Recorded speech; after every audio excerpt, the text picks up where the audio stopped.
Week 12 of the National Football League season starts tonight with the Bills at Texans, a game you can hear on West One coverage right here on 105.7 The Fan. And let's go out to the Window Nation fan guest hotline where we're joined by Odyssey NFL insider Brian Baldinger, host of the Best Football Show podcast. Insider calls are brought to you by Nationwide. For your insurance and financial needs, Nationwide is on your side. And Baldy, thank you as always for your time. We appreciate it. Lamar Jackson has not practiced on Wednesday each of the last 2 weeks. He frankly hasn't been to Lamar Jackson levels playing of late. Is there any part of you that's concerned about Lamar Jackson? Yeah, I mean, he doesn't look healthy. He's just he's not moving the way we're used to seeing him move. I mean, he made a nice throw to Zay Flowers, I believe, when he felt, Myles Garrett chased him again from the backside. So he still has a little bit of a burst, but, it looks like he's favoring that left leg, whether that's the ankle-knee combination. Looks like he's really favoring it at this point. And so, he's not practicing because I don't think he's healthy, and they're trying to probably give him as much rest as they possibly can. Try to get him as healthy as they can for these games on Sunday. Baldy, we've been talking a lot about the offensive line and their struggles, maybe Lamar Jackson's lack of trust in the offensive line, and it seems to be a weekly question to John Harbaugh. But that being said, who's the weakest link on this offensive line for you? I don't think there's one weak link.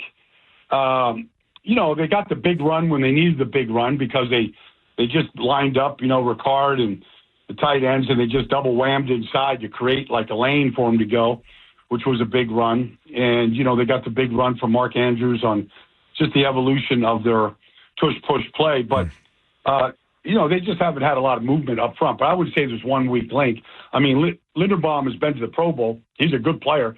He's very undersized in that, when you're going up against bigger guys, he's going to struggle a little bit, but he plays with leverage. He's a wrestler. He gets the job done, but I don't know if there's one guy that you say, okay, we got to replace this guy right now. I don't know if that's the case. It's just the way they're playing as a group, and everybody's struggling against Myles Garrett right now around this league. Baldy, I want to focus in on the Chiefs a little bit here.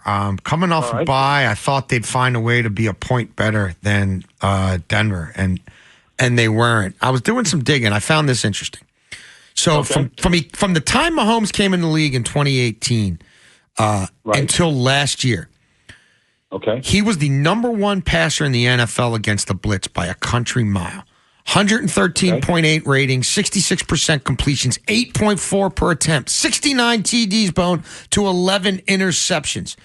This year, Baldy, he's being blitzed 33% more than in years past. He's got a rating of just 86.4. That's 27th in the league. Just 6 yards per attempt. Just 56% completions.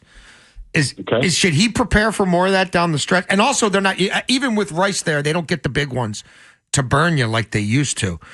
Is this a new way of life for him? Is that offensive line and the lack of explosives and then being vulnerable, maybe especially on the road? Is this something he needs to be wary of? I think you just hit the bingo number. What you just said. I thought they lost the game last week, Jason, because they could not convert their explosives, and Denver did. They got one to Tyquan Thornton for 61 yards. That led to a touchdown. But that's the only one they got, and they probably missed 3 or 4 other shots. And Denver, if you remember, they hit the big one, to Pat Bryant down the field, to set up the game-winning field goal. They hit 3 out of 7 or 4 out of 7 of theirs. And Sean Payton just, from the 5th play of the game, he was determined to take their shots, and it turned out to be the winning formula in that game. What happens, and the reason why that's important, Jason, is the left tackle struggled last week in his first game back as a starter. He had a lot of penalties. He struggled. And so, but that's Nick Benino out there and some really elite pass rushers on the road. So, they'll be home this week. I don't know, honestly, like Indianapolis, if you have to, they've got pass rushers. There's no DeForest Buckner. They should have better protection this week. I thought Sauce Gardner did not look very good in his first game, against Atlanta. We'll see, another week in the system and how he's moving. But I didn't think he looked great to me. Like, I think Kansas City is going to attack this secondary. And I think if Mahomes hits his shots, it's going to give him a precipitous advantage to win this game. I'll give you another stat, Baldy. This one blew my mind, too. All right. Good. So from 2018 until 2022, while they had Tyreek Hill, Mahomes threw 42 touchdown passes of 20 yards or more in just 79 games. Only Aaron Rodgers had more with 43.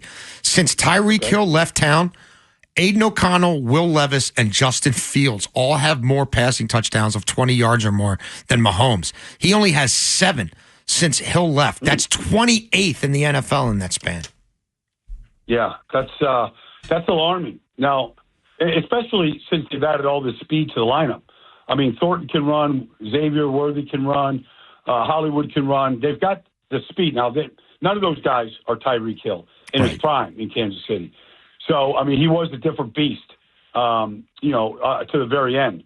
So they have not adequately replaced him, although they've won Super Bowls without him, and they've been to Super Bowls without him. But they've had to play a different style. And I think in this league, Jason, not just Kansas City, but if you've got to dink and dunk your way down the field like Pittsburgh's trying to do, like you're just going to have some rough days. If you're not getting explosive plays, of 20 yards or more on drives, you're generally your chances of scoring are just going way down at this point. And that's and scoring's been a problem for Kansas City over the last couple of years. Talking to Brian Baldinger, it's Inside Access here on the Fan. It seems to be trending that Joe Burrow is going to play this weekend. Just your thoughts on him returning so soon, and I get the offense wasn't good against Pittsburgh Sunday, but it didn't seem like offense was the problem the previous couple of weeks with Joe Flacco, a quarterback. No, I mean he threw for 450 yards in one of those starts. He's played well, but. I mean, Joe knows everything about these guys. And, Joe played really well, just showing up and putting the uniform on and throwing to guys he's never thrown to before. I mean, he was pretty good. But, Joe knows everything about – he's just very, very smart. And so New England's got an elite corner in Christian Gonzalez. I'm sure he's gonna line up on whether it's T or Jamar. But I feel like Joe – and his accuracy and his ability just to go through progressions like nobody else in his whole business. Provided, he's reasonably healthy and reasonably in good shape, which I feel like they're not going to put him out there unless he is.